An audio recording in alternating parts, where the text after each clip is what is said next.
तो हम लोगों ने स्फेरिकल लिक्विड सरफेस के अक्रॉस प्रेशर डिफरेंस की बात करी थी, ठीक है। तो हमें ये ध्यान रखना है कि अगर हमारे पास 2 सोप बबल हैं, ठीक है, और ये सोप बबल्स जो हैं इनकी रेडियस हैं, मान लीजिए R1 एंड R2, और ये बाहर एटमॉस्फेयर का प्रेशर है P0, इसके अंदर प्रेशर P1, इसके अंदर P2। तो P1 बराबर होगा P0 प्लस 4T/R1 और P2 बराबर P0 प्लस 4T/R2। बिल्कुल R1 R2 से छोटा है, तो भाई ये देखिए ये रेडियस जितनी कम होगी प्रेशर उतना ही ज़्यादा होगा। तो अगर R1 छोटा है R2 से तो P1 P2 से बड़ा होगा, मतलब छोटे बबल में ज़्यादा प्रेशर होगा, बड़े बबल में कम प्रेशर होगा। सही है, छोटी सी बात है, ध्यान रखी जाएगी, ठीक है। जितना छोटा बबल होगा उसके अंदर प्रेशर उतना ही ज़्यादा पाया जाएगा। अच्छा, हम लोग इसको लेके सिंपल सा एक सवाल कर सकते हैं।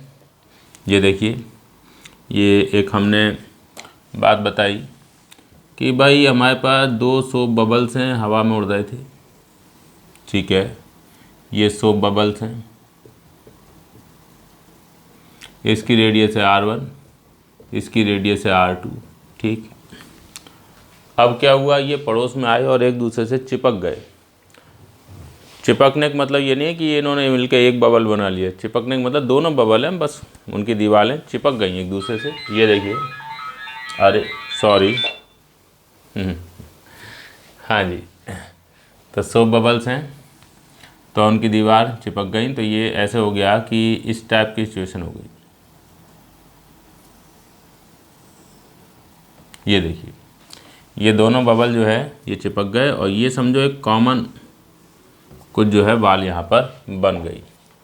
अब क्या होता है, इसमें हमारे पास ये बात है कि यार ये छोटा बबल जो है इसकी रेडियस है R1, बड़ा बबल की रेडियस है R2, तो ये जो इनकी कॉमन सरफेस है, ठीक है, कॉमन सरफेस, ये भी स्फेरिकल शेप का होगा, ये फ्लैट नहीं होगा, ये कुछ स्फेरिकल शेप का होगा। तो कॉमन सरफेस का जो रेडियस ऑफ कर्वेचर है वो हम जानना चाहते हैं, ठीक है। कॉमन सरफेस का रेडियस ऑफ कर्वेचर ये चाहिए। तो क्लास को रोकें और जवाब निकालने की कोशिश करें।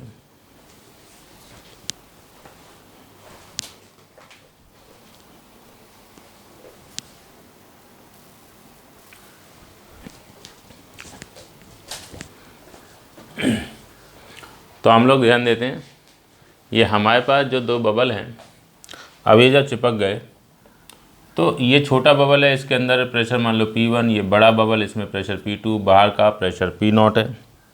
तो भाई मेरे जो P1 है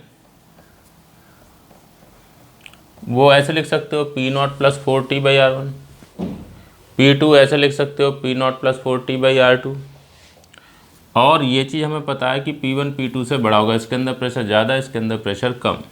सही है।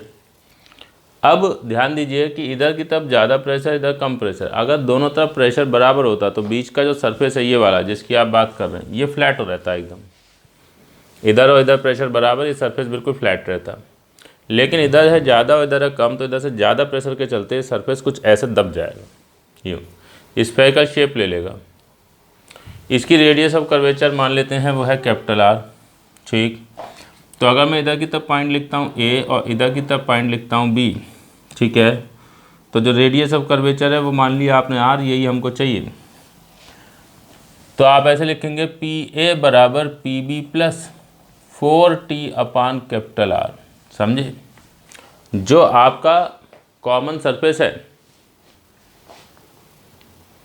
उसके इधर की तरफ प्रेशर, ये कौन सी साइड, दबी हुई साइड, इधर ज़्यादा प्रेशर, इधर उभरी हुई साइड इधर कम प्रेशर, और दबी हुई और उभरी हुई साइड में प्रेशर में फ़र्क कितने का होगा, 4T/R। वैसे तो 2T/R होता है, बट ये चूँकि लिक्विड की फिल्म होगी ना, बबल है ना, तो लिक्विड की फिल्म होगी। लिक्विड फिल्म के क्या 2 सरफेस होंगे, तो 2 सरफेस होंगे तो नेट डिफरेंस कितना आएगा फिर 4T/R। तो इधर जो प्रेशर होगा वो इधर प्रेशर से 4T/R ज़्यादा होगा। तो PA बराबर PB प्लस 4T/R। अब PA यानी P1, PB यानी P2, P1 की value P0 plus 4T/R1, P2 की वैल्यू P0 प्लस 4T/R2 और प्लस 4T/R। P0 से P0 कट गया, 40 कट गया, 1/R बराबर 1/R1 माइनस 1/R2। तो R की वैल्यू आ गई R1 R2 बटे R2 माइनस R1। ये देख लीजिए, ये हमारा जवाब आ गया। ठीक, तो कुछ भी खास नहीं है, बहुत सिंपल सी चीज़ है, देख लें एक बार। अच्छा, फिर एक बहुत पॉपुलर सवाल है जिसमें जैसे दो बबल हैं, एक छोटा एक बड़ा, तो छोटे के अंदर प्रेशर ज़्यादा होता है, बड़े के अंदर प्रेशर कम होता है। हाँ बिल्कुल। तो उस सिचुएशन को लेके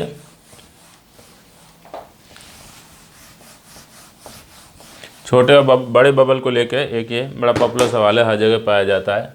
वो बनाया जाता है कि जैसे आपने एक पाइप ले लिया, पाइप में यहाँ पे एक वाल्व लगा दिया है जो कि इधर से उधर एयर को जाने से रोकेगा। आज की तारीख में पाइप के इधर वाले एंड पर एक सोप सॉल्यूशन का बबल जो है वो बना हुआ है, ये बबल है, और दूसरी तरफ है ये बबल 1, इधर भी एक बबल बना हुआ है, ये बबल 2।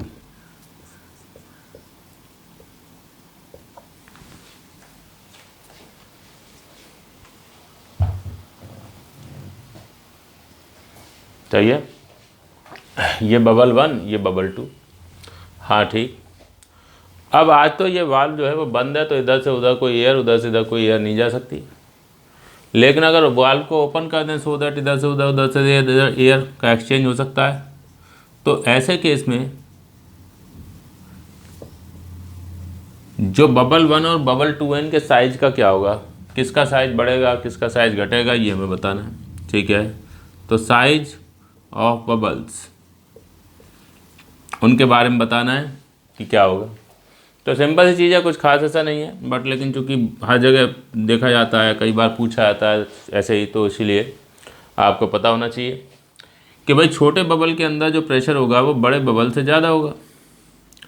तो आप ऐसे केस में अगर ये वाल्व को खोलेंगे तो भाई मेरे इधर है प्रेशर ज़्यादा, इधर है कम, तो एयर जो है वो इधर से उधर की तरफ जाएगी, हाई प्रेशर से लो प्रेशर की तरफ। तो ऐसे केस में बबल 1 का जो साइज़ है, बबल 1 का जो साइज़ है वो डिक्रीज़ होगा, जो छोटा है वो और छोटा हो जाएगा। साइज ऑफ बबल 1 क्या करेगा, डिक्रीज़, और साइज ऑफ बबल 2 वो क्या होगा, इंक्रीज, जो बड़ा है वो और बड़ा हो जाएगा। साइज ऑफ बबल 1 डिक्रीजेस और साइज ऑफ बबल 2 इंक्रीजेस।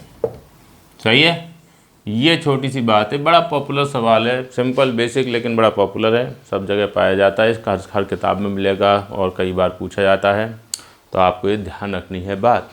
ठीक है। अच्छा, फिर हम लोग यहाँ पर जो सरफेस टेंशन है इसको लेकर एक बहुत इंपॉर्टेंट चीज़ होती है कैपिलरी एक्शन, उसके बारे में बात करेंगे। वो देखिए, तो पहले एंगल ऑफ कांटेक्ट नाम की एक चीज़ बताई जाती है, फिर कैपिलरी एक्शन डिस्कस होता है। हमारे पास कोई सॉलिड है और हमारे पास कोई लिक्विड है, और सॉलिड और लिक्विड का एक दूसरे से कांटेक्ट कहीं पर हो रहा है, तो सॉलिड और लिक्विड सरफेस जो हैं उनके बीच में लिक्विड के अंदर जो एंगल होता है उसको हम कहते हैं सॉलिड और लिक्विड का एंगल ऑफ कांटेक्ट, थीटा। ये है एंगल ऑफ कांटेक्ट। ठीक, अलग अलग प्रकार के सॉलिड और लिक्विड के लिए थीटा की वैल्यू अलग अलग होगी। ठीक है, वाटर और ग्लास के लिए, यह वाटर और ये ग्लास, थीटा कुछ होगा। वाटर और स्टील के लिए थीटा कुछ और होगा। ठीक है, कोई ऑयल ले लीजिए और ग्लास ले लीजिए तो थीटा कुछ और हो जाएगा। चाहिए, तो थीटा जो है वो हो गया एंगल ऑफ कांटेक्ट। चाहिए, हम लोग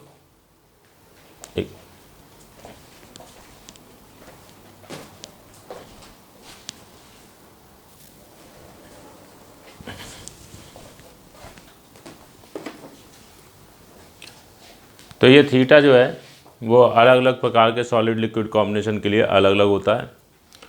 और इसके बारे में ध्यान रखना है कि थीटा जो है to be measured inside liquid. अब कोई अगर यहाँ देखेगा तो उसको कहेगा ये लाइन का क्या मतलब है भाई, ठीक है, ये इसलिए है कि आप अगर सॉलिड और लिक्विड का सरफेस देखें तो सॉलिड का सरफेस ऐसे है, लिक्विड का सरफेस ऐसे है, तो इनके बीच का एंगल ये वाला भी तो हो सकता था। तो वो वाला एंगल किधर, एयर में है एंगल ना, वो नहीं नापना है। लिक्विड के अंदर जो एंगल है वो नापा जाएगा, समझे, ये आपको बात ध्यान रखनी है। अच्छा, दो स्टैंडर्ड केसेस हैं जिसमें थीटा आपको याद रखना होता है। एक वाटर और ग्लास का केस होता है। वाटर और ग्लास के लिए जो थीटा है वो ऑलमोस्ट 0 डिग्री माना जाता है। वैसे तो होता है कुछ 4 डिग्री के लगभग, लेकिन हम क्या अपनी कैलकुलेशनों के लिए उसको 0 डिग्री मान लेते हैं। मतलब ये कांच की दीवार है और इसके पड़ोस में पानी है, तो पानी का जो सरफेस है ये दीवार के साथ लगभग चिपकता हुआ सा जाता है ऐसे। ये देखिए, ये वाटर का सरफेस और ग्लास का सरफेस, इसके बीच का जो एंगल है ये क्या होता है, बहुत ही छोटा। कितना छोटा बता ना, 4-5 डिग्री के लगभग। तो आप कैलकुलेशनों के लिए उसको लगभग 0 डिग्री मान लेते हैं। और एक होता है मरकरी और ग्लास का केस। हाँ बिल्कुल सही बात है। तो मरकरी और ग्लास के केस में थीटा जो है वो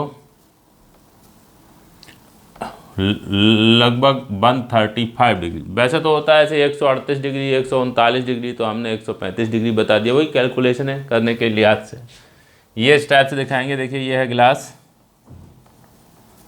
और इधर है मरकरी, और मरकरी का सरफेस ऐसे आया और ऐसे यूँ, ये देखो गिलास का सरफेस और मरकरी का सरफेस, इनके बीच का जो एंगल है ये एंगल है थीटा, यही है लगभग 135 डिग्री। देख लो जो एंगल है वो लिक्विड के अंदर वाला एंगल नापना है, बाहर वाला नहीं कि आपको ये वाला एंगल ऑफ कांटेक्ट हो गया, नहीं, बाहर तो एयर है वो नहीं, ये लिक्विड के अंदर मरकरी के अंदर जो एंगल है वो कहलाता है एंगल ऑफ कांटेक्ट। अच्छा, किसी गिवन सॉलिड लिक्विड कॉम्बिनेशन के लिए वो थीटा सेम रहेगा। जैसे वाटर और ग्लास के लिए थीटा 0 दे दिया, तो वाटर ग्लास कहीं भी होंगे हम थीटा 0 लेंगे। लेकिन अगर लिक्विड या सॉलिड में कुछ चेंज कर दोगे तो थीटा बदल जाएगा, ठीक है। तो इसको देख लें एक बार।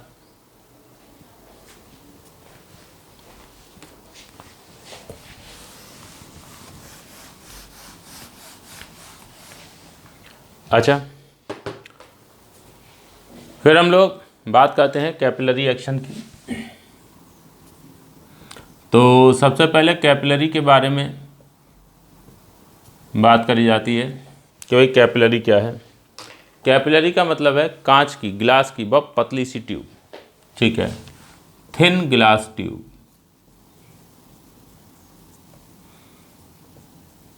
अब इस थिन ग्लास ट्यूब को लेके ये बात बताई गई कि अगर हम इस थिन ग्लास ट्यूब यानी कैपिलरी को पानी में डुबो दें तो पानी जो है वो कैपिलरी में ऊपर चढ़ जाता है, ठीक है।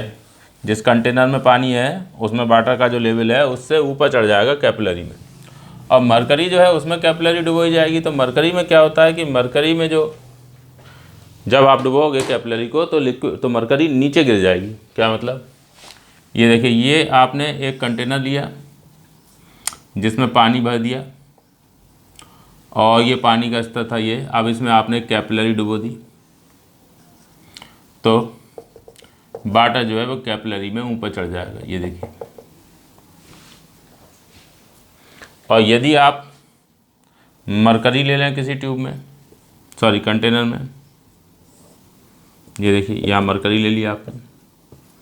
मरकरी में आप जो है वो कैपिलरी को डुबो दें यानी थिन ग्लास ट्यूब जो है उसको डुबो दें, तब क्या होगा वो देखिए। मरकरी में डुबोने पर जो मरकरी का लेवल है वो उसमें नीचे गिर जाएगा, ये देख लीजिए। बाहर के कंपैरिजन में अंदर जो लेवल है वो नीचे गिरा हुआ पाया जाएगा, यहाँ पर बाहर के कंपैरिजन में अंदर जो लेवल है वो ऊपर चढ़ा हुआ पाया जाएगा।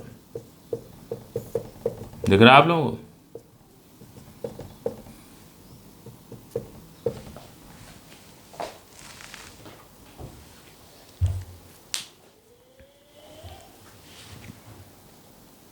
समझ गए? ठीक है। अब ये जो चीज़ हो रही है, ये जो फिनोमेना है, ये फिनोमेना कैपिलरी एक्शन कहलाता है, ठीक है। आप इसमें एक तो फार्मूला होता है हाइट के लिए, कितना हाइट लिक्विड ऊपर चढ़ेगा उसके लिए, वो फार्मूला याद रखते हैं, ठीक है। तो सिर्फ वो फार्मूला ही बताया जा सकता है, लेकिन हम लोग थोड़ा सा बस एक चीज़ याद एक्स्ट्रा इसमें रखेंगे। फार्मूला तो याद होता है सबको, H बराबर 2T cos theta upon R rho g, ठीक है, वो मैं लिख दूंगा अभी। मैं इसमें कुछ और इम्पोर्टेंट बात है जो आपको बता रहा हूँ और ये आपको याद रखनी है कि जब आप किसी कैपिलरी को जिसकी रेडियस है R, उसको एक लिक्विड में डुबोते हैं, ऐसा लिक्विड जिस लिक्विड के साथ कैपिलरी की दीवारों का जो एंगल ऑफ कांटेक्ट है वो है थीटा, तो लिक्विड जो है वो कैपिलरी की दीवारों के साथ, ये जो लिक्विड का सरफेस कैपिलरी की दीवारों के साथ जो थीटा एंगल बनाता है, ये न सिर्फ बाहर बाहर बनाएगा बल्कि अंदर भी बनाएगा।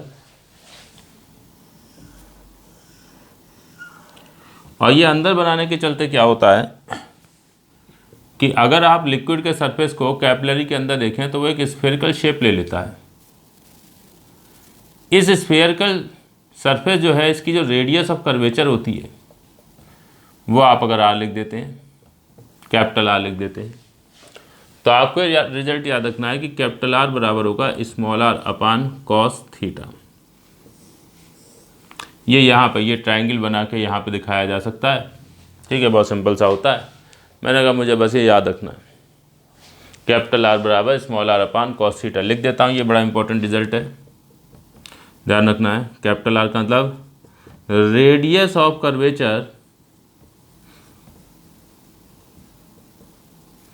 of spherical liquid surface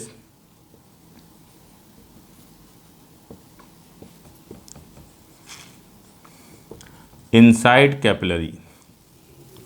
capillary के अंदर लिक्विड का सरफेस स्फेरिकल सरफेस ले लेगा और स्फेरिकल शेप ले लेगा, और स्फेरिकल जो सरफेस होगा उसकी radius of curvature capital R होगी। जहाँ तक स्मॉल r की बात है वो मैं लिख देता हूँ, दिखा दिया है, बट याद रखना है ये है रेडियस ऑफ कैपिलरी, और थीटा जो है वो है एंगल ऑफ कांटेक्ट, ठीक है। अब ये फार्मूला आपको पता है। अब होता ये है कि ये स्फेरिकल सरफेस होने के कारण थोड़ा प्रेशर में डिफरेंस क्रिएट हो जाता है, और प्रेशर में डिफरेंस के चलते जो है लिक्विड इसमें ऊपर चढ़ जाता है या नीचे गिर जाता है, ठीक है। तो हम यहाँ पे थोड़ी सी बात ये बताएंगे कि मान लीजिए थीटा 90 डिग्री से कम है, तो इन दिस केस क्या होता है कि कैपिलरी को जब लिक्विड में डुबोते हैं तो लिक्विड का जो सरफेस है वो कुछ इस शेप का होता है कैपिलरी के अंदर, और उसके चलते इसकी ये दबी हुई साइड होती है, ये उभरी हुई साइड होती है। दबी हुई साइड पे प्रेशर आएगा P0, तो उभरी हुई साइड पे जो प्रेशर होगा P बराबर होगा P0 माइनस 2T/R। ध्यान दीजिए, स्फेरिकल सरफेस जो है अगर उसकी रेडियस ऑफ कर्वेचर आप जानते हैं तो उसके अराउंड प्रेशर डिफरेंट 2T/R ही तो होता है। ये सरफेस कैपिलरी के अंदर है तो यहाँ पे प्रेशर जो है वो है दबी हुई साइड ज़्यादा होगा, ये उभरी हुई साइड प्रेशर कम होगा। कितना फ़र्क होगा 2T/R, तो जब कम है तो P बराबर P0 माइनस 2T/R। अब आप अगर बाहर की बात करें यहाँ, तो यहाँ पे क्या है, यहाँ फ्लैट सरफेस है, तो फ्लैट सरफेस के क्रॉस कोई प्रेशर डिफरेंस नहीं होता, तो बाहर प्रेशर P0 तो अंदर भी प्रेशर P0। अब P की वैल्यू P0 से कम हो जाती है, ये देखिए इसके हिसाब से, तो यहाँ प्रेशर कम है यहाँ ज़्यादा है, तो ज़्यादा प्रेशर से कम प्रेशर की तरफ लिक्विड जो है वो फ्लो करते हुए अंदर आता है, और जब लिक्विड अंदर आता है तो ये लिक्विड का लेवल ऊपर चढ़ जाता है, ठीक है, लिक्विड राइजेज अप, ठीक है, लिक्विड लेवल ऊपर उठ जाता है। क्यों? क्योंकि बाहर है प्रेशर ज़्यादा और अंदर प्रेशर है कम, तो बाहर से अंदर लिक्विड आएगा और अंदर घुसेगा तो ये लिक्विड का लेवल ऊपर उठेगा। ये कब है? जब थीटा 90 से छोटा है, एंगल ऑफ कांटेक्ट 90 डिग्री से कम होगा तो लिक्विड का लेवल ऊपर चढ़ेगा। अब इसी में ही हम देखते हैं कि अगर ये एंगल ऑफ कांटेक्ट 90 डिग्री से बड़ा होता तो इन दैट केस जो आपका लिक्विड का लेवल है वो ऊपर नहीं चढ़ेगा, वो नीचे गिरेगा, ये वाला मरकरी वाला केस, ठीक है। देख लेते हैं, एक बार देख लीजिए इसे। हाँ जी, तो मैंने भाई ऐसा है, थीटा ग्रेटर देन 90 डिग्री वाली बात करेंगे अब।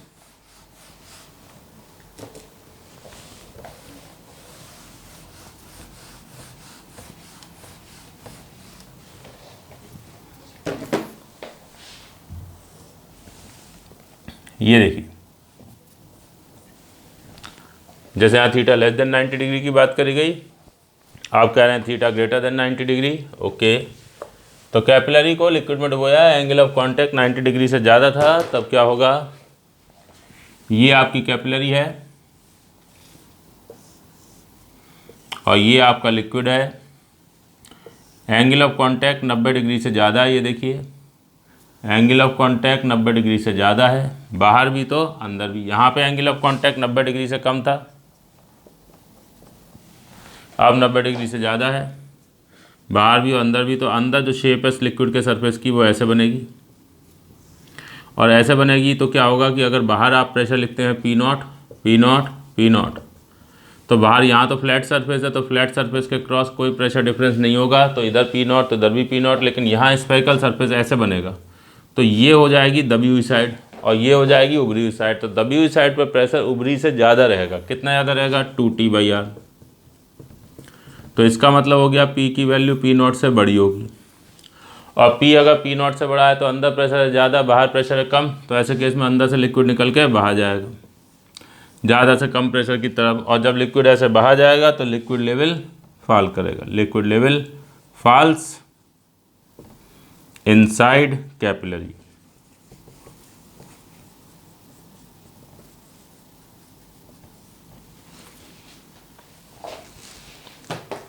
समझ गए?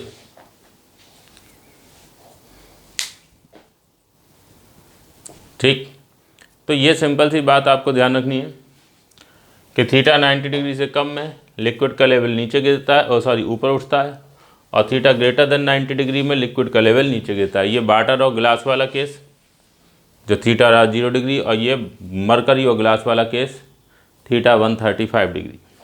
अच्छा जी, अब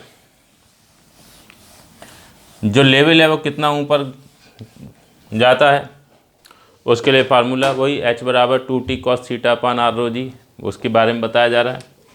ये देखिए, ये आपके पास एक कंटेनर है, उसमें आपने जो है लिक्विड भर दिया था और उसके अंदर ये कैपिलरी डाल दी, ठीक, डुबो दिया।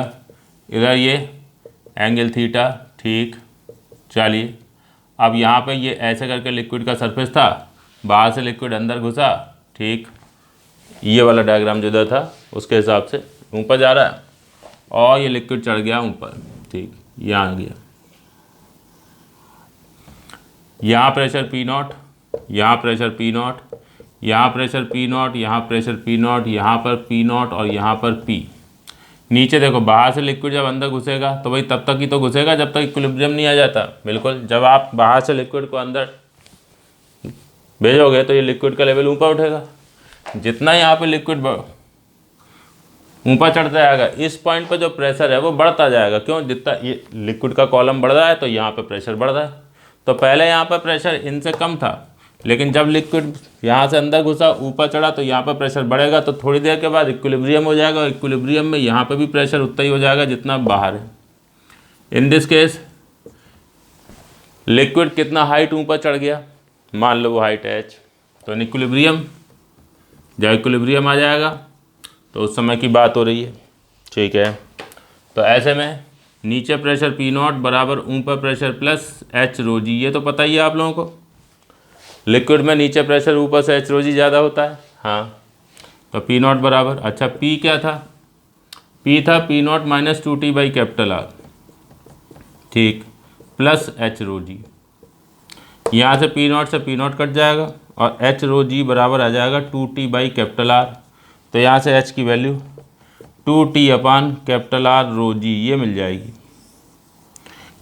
हमने भी बताया था आपको कि कैपिटल R बराबर स्मॉल r अपान कॉस थीटा होता है, तो अगर वो रख दोगे तो ये वो पॉपुलर फार्मूला आ गया जो आप लोगों ने याद किया होता है, 2T cos थीटा अपान R रो जी। अब क्या है, इसके साथ साथ ये भी याद रखना ज़रूरी होता है, इसलिए मैंने पूरी बात बता दी। वैसे तो क्या है, सिर्फ ये फार्मूला बता के भी काम चल सकता था, बट है क्या कि दो प्रकार की रेडियस ये इंपॉर्टेंट होती हैं जब हम कैपिलरी एक्सटेंट की बात करते हैं। कैपिलरी की रेडियस और दूसरा, कैपिलरी की रेडियस कौन, स्मॉल r, और दूसरा कैपिलरी के अंदर जो ये स्फेरिकल सरफेस बनता है ना, इसकी रेडियस ऑफ कर्वेचर मतलब कैपिटल R। स्मॉल r और कैपिटल R ये दो चीज़ें होती हैं, दोनों अलग अलग हैं, दोनों ही इंपॉर्टेंट है। तो दोनों के टर्म्स में ये H आपको याद रख। अच्छा, हमने कहा भाई ऐसा है कि अगर थीटा 90 से कम है, जैसे वाटर ग्लास का केस, वाटर और ग्लास थीटा 0, तो इन दिस केस क्या होता है कि जो कॉस थीटा है, ये हटा दो, थीटा 90 से कम, तो बहुत सारे केस हो सकते हैं, तो कॉस थीटा पॉजिटिव होगा तो एच भी क्या होगा, पॉजिटिव। तो लिक्विड का लेवल क्या होगा, लिक्विड का लेवल राइज करेगा। मान लो एच की वैल्यू आ गई 10 सेंटीमीटर, तो कैपिलरी में लिक्विड 10 सेंटीमीटर ऊपर चढ़ जाएगा। और अगर थीटा ग्रेटर देन 90 डिग्री है तो कॉस थीटा निगेटिव होगा। ये होता है कॉस थीटा। थीटा अगर 90 से बड़ा है, मान लो 120, 135, 150, तो कॉस थीटा निगेटिव आता है। नेगेटिव आएगा कॉस थीटा, मतलब एच भी क्या आएगा, निगेटिव।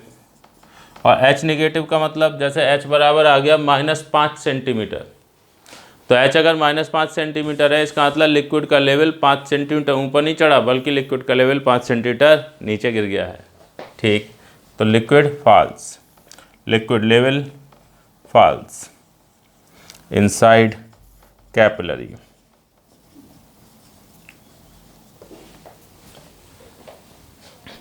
तो ये कैपिलरी एक्शन के बारे में बात हो गई, कुछ खास नहीं है, आपको बस ये ध्यान रखना है कि हाँ, हमारा जो कैपिलरी है उसमें ये फॉर्मूला होता है। ये तो बहुत पॉपुलर है, ये शायद ही कोई बच्चा ऐसा हो जिसको याद ना हो, सबको याद होता है। बस इसमें आपको एक तो वो एक्सप्लेनेशन थोड़ा सा समझ में आना चाहिए, ठीक है, क्योंकि वो एक कॉन्सेप्ट, अच्छा कॉन्सेप्ट है कि वो लिक्विड ऊपर क्यों चढ़ रहा है, नीचे क्यों गिर रहा है, ठीक है। और दूसरी चीज़ ये 2T/R⁴G, वो कौन है, कैपिलरी की रेडियस, और ये कौन है, कैपिलरी के अंदर जो लिक्विड का सरफेस बन रहा है उसकी रेडियस ऑफ कर्वेचर। अलग अलग चीज़ें, फार्मूला भी अलग अलग, ठीक है, देख लें एक बार।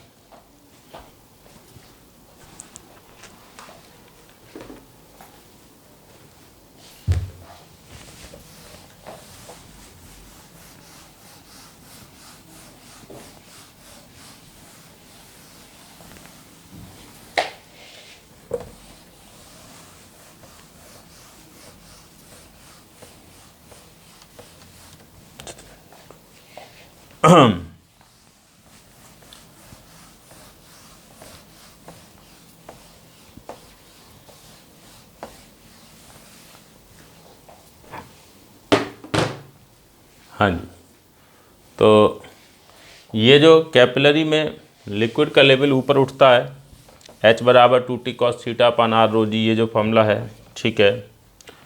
तो इसको हम लोग ध्यान रखना है कि ये हम स्फेरिकल लिक्विड सरफेस जो है उसका इस्तेमाल करके निकाल रहे हैं, ठीक है। ये एक बेसिक बात हमें ध्यान रखनी होती है। अच्छा, चलिए तो देखते हैं, एक सिंपल सा सवाल लिख लेते हैं।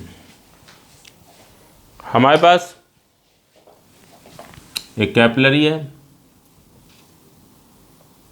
उसको पानी में डुबो दिया आपने, डिप्ड इन लिक्विड, किसी भी लिक्विड में डुबो दिया, ठीक है। अब क्या हुआ, mass of liquid which rises inside capillary, जो कैपिलरी के अंदर राइज करता है, सही है। Mass of liquid which rises inside capillary is m। चलो भाई, m मास का लिक्विड जो है, मतलब वही देख लिया कि कितना वो कॉलम लिक्विड का बन गया, उसमें लिक्विड का जो मास है वो m है। तो ये बताओ कि अगर कैपिलरी दूसरी यूज़ करें, if capillary of double the radius is used, तो ऐसे केस में उसमें जो लिक्विड राइज करेगा उसका मास क्या होगा। बहुत सिंपल सा सवाल लिख लिया, सब लोग कर सकते हैं, क्लास को रोकें, जल्दी से जवाब बताएं।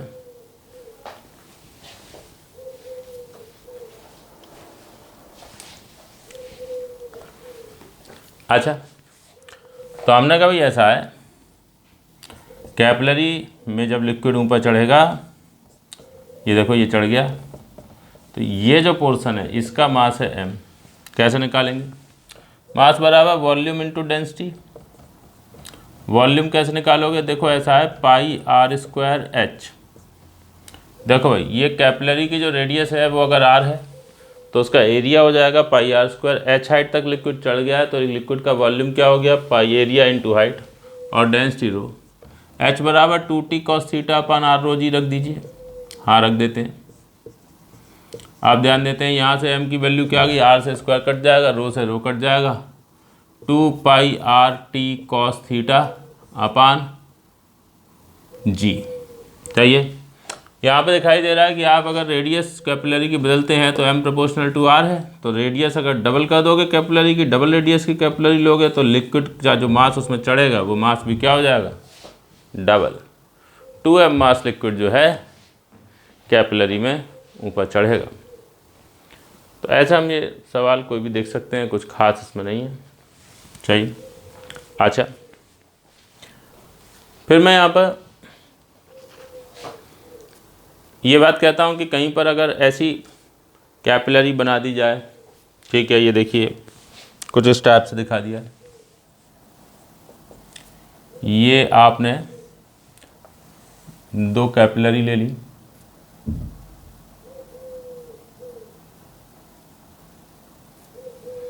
और एक की रेडियस है कम, दूसरे की ज़्यादा, मान लो इसकी रेडियस है R1, इसकी रेडियस है R2।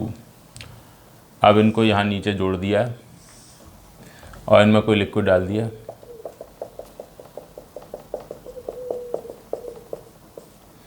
अब क्या हुआ कि इसमें जो लिक्विड है उसका सरफेस टेंशन है T, लिक्विड की डेंसिटी है रो, और लिक्विड और कैपिलरी की दीवारों के बीच में एंगल ऑफ कांटेक्ट है थीटा।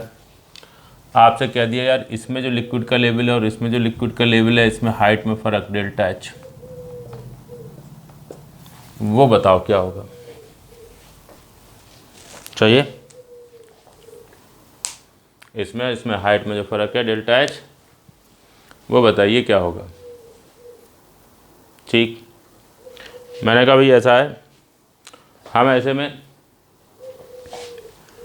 जो प्रेशर डिफरेंस वाली चीज़ थी उसका इस्तेमाल करके काम कर सकते हैं।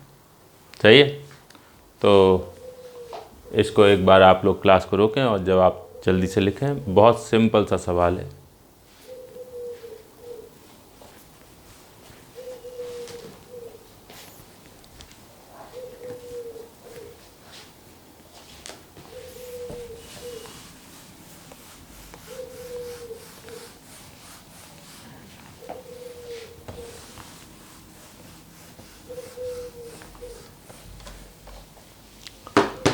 हाँ जी, तो हमने ध्यान दिया ऐसा है, ये जो हमारे पास क्वेश्चन है इसमें ये जो पॉइंट है यहाँ पर वो पॉइंट है 1 और ये पॉइंट जो है यहाँ पे हमने पॉइंट लिख लिया 2।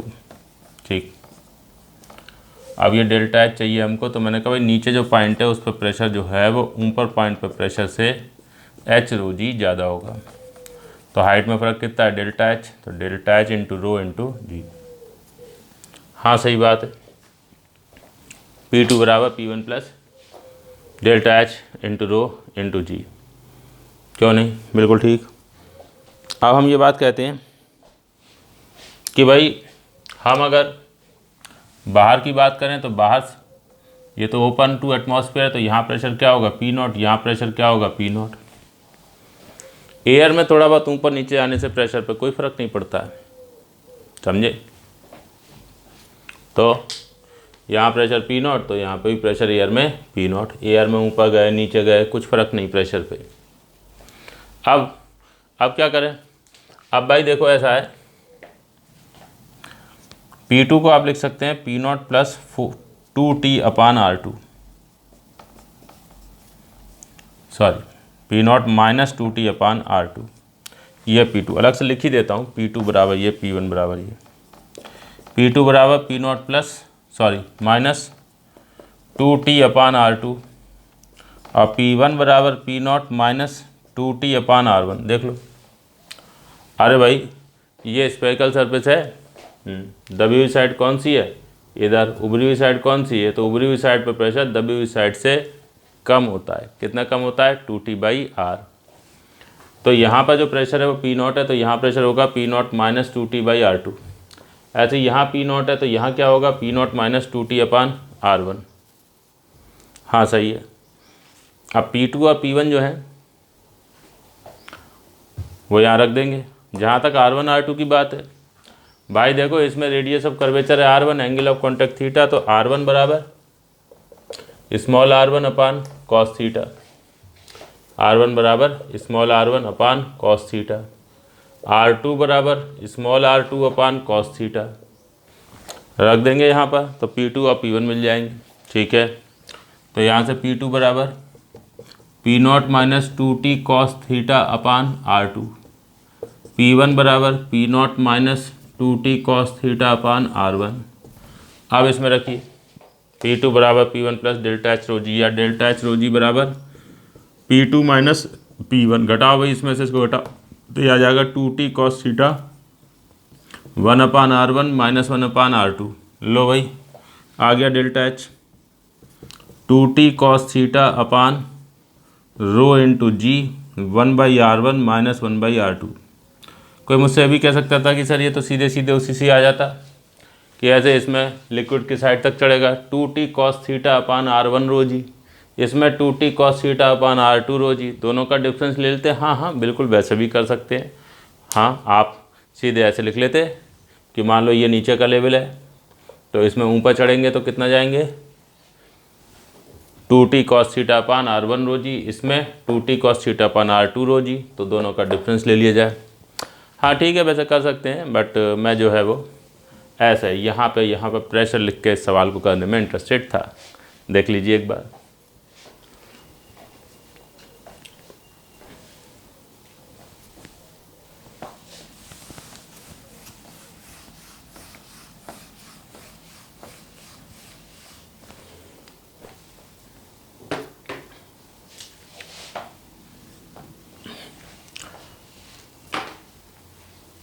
फिर हम लोग यहाँ पर बात करते हैं विस्कोसिटी के बारे में, वो देखते हैं।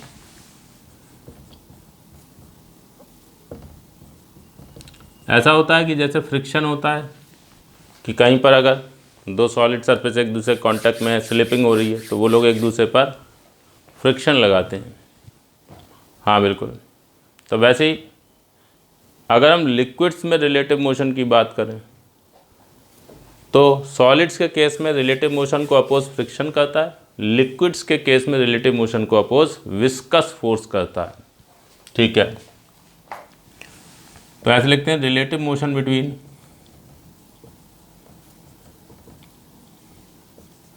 लेयर्स ऑफ लिक्विड, अगर हो रहा है कहीं पर बिटवीन लिक्विड को लिख दो बस कि हाँ चलो ठीक है कहीं पर लिक्विड है और उसको लेकर कोई रिलेटिव मोशन चल रहा है, तो ऐसे केस में viscous force opposes this relative motion।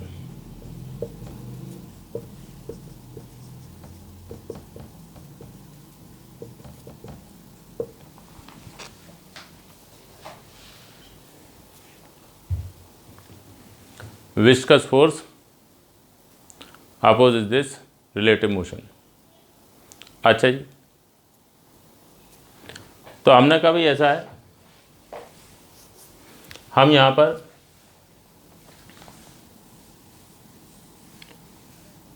इस टाइप से डिफाइन करते हैं विस्कस फोर्स को। वो देखिए ये कहीं पर एक लिक्विड है और लिक्विड की खूब सारी लेयर्स आपने जो है ये कंसीडर कर ली। अब क्या हुआ कि इन लेयर्स के बीच में कोई रिलेटिव मोशन चल रहा है। मान लीजिए ये लेयर जीरो वेलोसिटी चल रही है, ऊपर गए तो ये लेयर इसके पास कुछ वेलोसिटी, ऊपर जाते आ रहे हैं, वेलोसिटी बढ़ती आ रही है बढ़ती आ रही है, यहाँ तक पहुँचते पहुँचते यहाँ से जेड दूरी पर आए, वेलोसिटी हो गई वी। थोड़ा और आगे बढ़े, डेल्टा जेड दूरी आगे बढ़े तो वेलोसिटी हो गई वी प्लस डेल्टा वी। ये क्या बात है भाई, ये लिक्विड की लेयर्स के बीच में रिलेटिव मोशन हो रहा है। बात समझो, ये कहाँ देखने को मिल सकता है? कहीं भी जहाँ वाटर का फ्लो हो आपको ये चीज़ देखने को मिलेगी। जैसे कहीं पर कोई नदी है, रिवर है, पानी फ्लो हो रहा है, किनारे पर जाकर खड़े हो जाएंगे आप, क्या होगा? किनारे का पानी रुका हुआ आपको दिखाई देगा और नदी के बीच में देखोगे तो वहाँ पानी बहुत तेज़ी से फ्लो करता हुआ दिखाई देगा। तो हम कहते हैं यही है relative motion between layers of liquid. किनारे पे जो लेयर्स हैं लिक्विड की वो ऑलमोस्ट रुकी हुई हैं, जैसे जैसे सेंटर की तरफ जाएंगे, मिड पॉइंट तक जाएंगे, वैसे वैसे लिक्विड की लेयर्स की वेलोसिटी बढ़ती जाएगी और सेंटर पर पहुँच कर मैक्सिमम हो जाएगी। तो ऐसे में ये लेयर्स के बीच में रिलेटिव मोशन हो रहा है, तो विस्कस फोर्स जो होता है वो इस रिलेटिव मोशन को अपोज करता है। Viscous force opposes this relative motion. तो ये लेयर्स, जैसे ये धीमे चल रही है, तेज चल रही है, तो नीचे लिक्विड लेयर ऊपर वाली से कहेगी नहीं थोड़ा स्लो चलो ताकि तुम्हारे बीच की स्लिपिंग बंद हो, तो अपोजिंग फोर्स लगाएगी। तो विस्कस फोर्स जो है by layers on each other,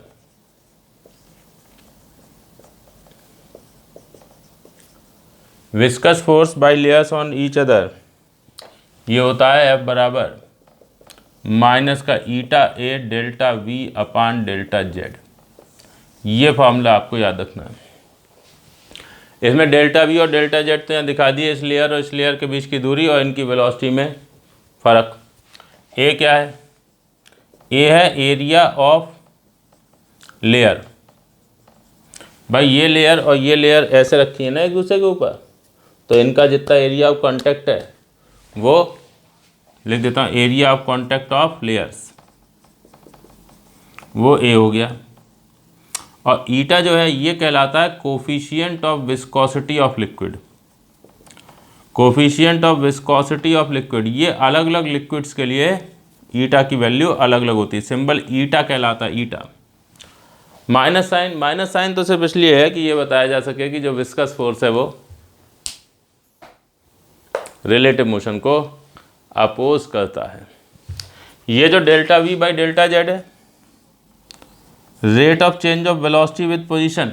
ध्यान दो क्या बोला मैंने कि यहाँ से यहाँ तक गए कितनी दूरी चले, डेल्टा Z, और वेलोसिटी में चेंज कितना हुआ, डेल्टा V। तो वेलोसिटी में चेंज अपान जितनी दूरी चलनी पड़ी ये चेंज देखने के लिए, rate of change of velocity with distance. इसको एक नाम देते हैं विशेष, इसको कहते हैं वेलोसिटी ग्रेडियंट।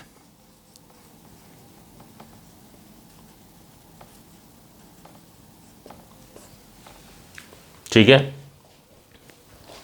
देख लीजिए एक बार इसको।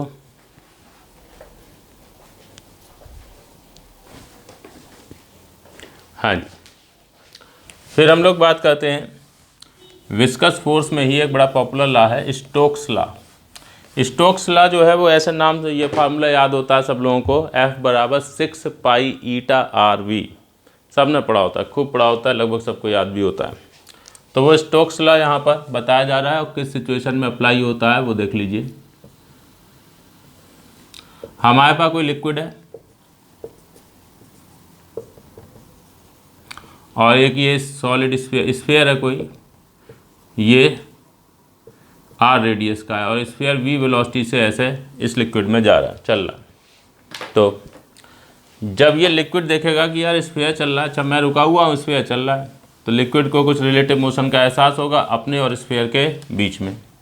तो लिक्विड ये बताएगा कि यार ऐसा है, हम इस स्फीयर के मोशन को अपोज करेंगे, ठीक है, और ऐसे में जो फोर्स लिक्विड इस स्फीयर पर लगाएगा, ठीक है, उसको विस्कस फोर्स कहा जाएगा। देखिए, viscous force by liquid on sphere F बराबर माइनस का 6 पाई ईटा RV। फिर वही बात, निगेटिव साइन से ये बता रहा है कि जो फोर्स होगा वो वेलोसिटी के अपोजिट है, अपोजिशन करना है तो स्फीयर इधर जाएगा तो फोर्स उल्टा ही तो लगाओगे। बाकी 6 पाई ईटा वही कोफिशिएंट ऑफ विस्कोसिटी बताया, R स्फीयर की रेडियस और V लिक्विड की V स्फीयर की वेलोसिटी। तो ये फार्मूला है, इसको आप स्टोक्स लॉ बोलते हैं। चाहिए, अब हम लोग जब यहाँ विस्कोसिटी की बात करते हैं तो एक बड़ी पॉपुलर चीज़ है, इनफैक्ट वही एक इम्पॉर्टेंट चीज़ है विस्कोसिटी को लेकर। है तो बहुत कुछ विस्कोसिटी में, लेकिन हमारे लिए जो है एक ही इम्पॉर्टेंट चीज़ होती है और वो है टर्मिनल वेलोसिटी।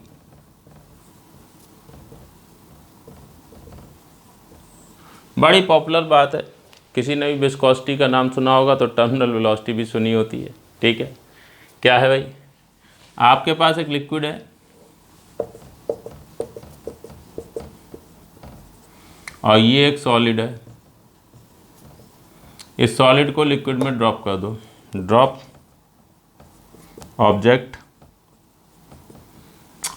तो ये ऑब्जेक्ट की वेलोसिटी अभी है 0। अब ये ऑब्जेक्ट नीचे जाने लगेगा और इसकी जो वेलोसिटी है वो बढ़ती चली जाएगी, वेलोसिटी इंक्रीजेस। हाँ ठीक है, कोई पत्थर लेके पानी में गिरा दिया तो पत्थर पानी में जब नीचे जाएगा तो उसकी स्पीड बढ़ती चली जाएगी। लेकिन होता क्या है, थोड़ी देर के बाद हम ये देखते हैं कि इसकी वेलोसिटी एक मैक्सिमम पे पहुंच के कांस्टेंट हो जाती है। ठीक है, तो आफ्टर सम टाइम जो वेलोसिटी है वो पहुंचती है एक मैक्सिमम वैल्यू पर एंड बिकम्स कांस्टेंट। ठीक है, अब इसमें क्या है, इसमें रोल होता है, इसमें विस्कस फोर्स का भी रोल होता है, इसमें जो अपथ्रस्ट होता है उसका भी रोल होता है, वेट जो है ऑब्जेक्ट का वो भी पिक्चर में आता है। सब चीज़ें मिलकर इस ऑब्जेक्ट को थोड़ी देर के बाद एक कांस्टेंट वेलोसिटी से इस लिक्विड में चलाने लगती हैं। इस कांस्टेंट वेलोसिटी को टर्मिनल वेलोसिटी कहते हैं।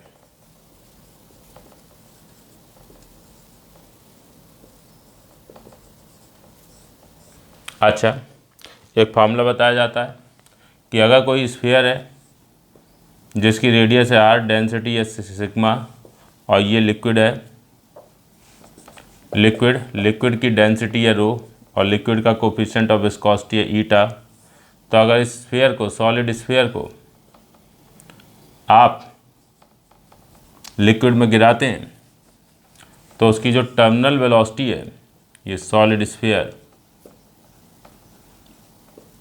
रेडियस r, डेंसिटी सिग्मा, तो इसकी जो टर्मिनल वेलोसिटी है उसको हम vt से रिप्रेजेंट करते हैं। और vt के लिए फार्मूला याद रखना है 2/9 r² sigma minus rho into g upon eta. ये याद रखना होता है टर्मिनल वेलोसिटी का फार्मूला, बहुत इंपॉर्टेंट है। ठीक है, और बहुत सिंपल सा है, एक बार हो सकता है याद हो पहले से, अगर नहीं याद है तो याद कर लीजिए। ठीक, कैसे आया वो भी हम देखेंगे। ठीक, क्योंकि वो भी एक इम्पॉर्टेंट चीज़ है। अभी के लिए पहले हम इतनी बात याद रखें कि भाई जब लिक्विड में किसी ऑब्जेक्ट को गिराया जाएगा तो वो ऑब्जेक्ट शुरुआत 0 वेलोसिटी से करेगा, फिर अपनी स्पीड बढ़ाएगा, फिर स्पीड बढ़ाते बढ़ाते एक मैक्सिमम स्पीड पर पहुंचेगा, फिर इसकी स्पीड कांस्टेंट हो जाएगी। उस मैक्सिमम कांस्टेंट स्पीड को टर्मिनल वेलोसिटी कहते हैं।